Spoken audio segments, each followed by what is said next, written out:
The village of Birandi rested in the embrace of the ancient Aravali hills. Terraced fields, emerald green with paddy, stretched towards the horizon. A hush lay over the village, broken only by the rustling of leaves and the distant cry of a peacock. Yet beneath the tranquil facade, a current of fear ran deep. Whispers traveled on the wind, whispers of the woman who lived at the edge of the forest. Her hut, a dilapidated structure of mud and thatch, stood shrouded in perpetual twilight.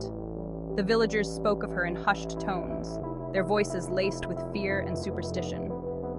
They called her Rakthama, the Blood Mother, a name that sent shivers down the spines of children. Her eyes, they said, glowed with an unnatural light, and her laughter echoed through the night, a chilling counterpoint to the howling of jackals. Old Man Gupta often warned the younger generation about venturing near Rakthama's hut. He spoke of ancient curses and vengeful spirits, his voice trembling with a fear that had taken root deep within him. The villagers, bound by tradition and fear, heeded his words. They avoided the path leading to the hut, their hearts pounding in their chests if they ever strayed too close.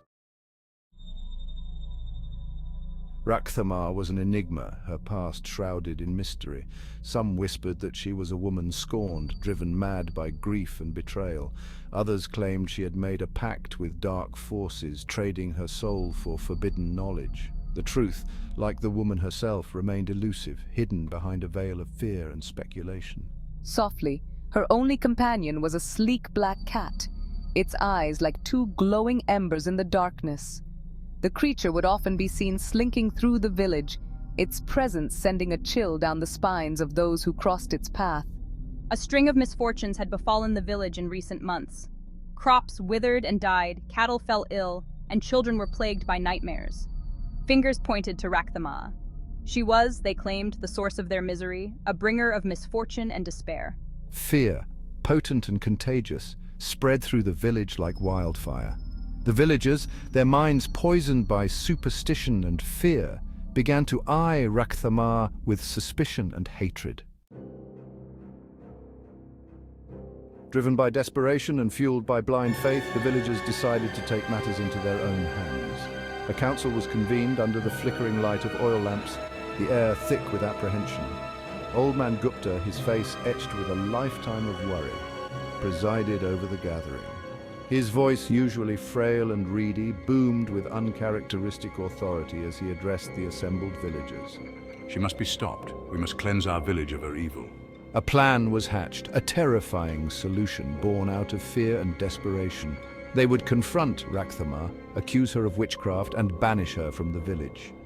Under the pale glow of a waning moon, a group of men approached Rakthama's hut, their faces grim, their hearts pounding with a mixture of fear and righteous anger. They carried with them torches, their flames casting grotesque shadows that danced and writhed on the surrounding trees. The air crackled with tension. The villagers surrounded Rakthama's hut, their torches casting flickering shadows that danced menacingly on the gnarled branches of the surrounding trees. The air, heavy with the scent of fear and damp earth, crackled with anticipation. As the villagers moved forward, a blood-curdling shriek pierced the night. "Fools! You dare to come to my home and accuse me of such things?" Rakthama emerged from her hut, her eyes blazing with a terrifying light. She stood before them, a solitary figure silhouetted against the flames, her voice a low, guttural growl. Her words, laced with fury and despair, hung in the air, but fear, a powerful motivator, had already taken root in the hearts of the villagers. They were past the point of reason, blinded by their belief in her guilt. The villagers, their faces contorted with a mixture of fear and rage, advanced on Rakthama.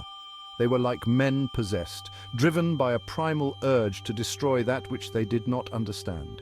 The air filled with the sound of their shouts and the woman's screams. Then silence descended upon the forest, heavier and more unsettling than before. The deed is done. The witch is dead. The villagers returned to Birandi, their faces pale and drawn. The silence that followed was not the peace they had hoped for.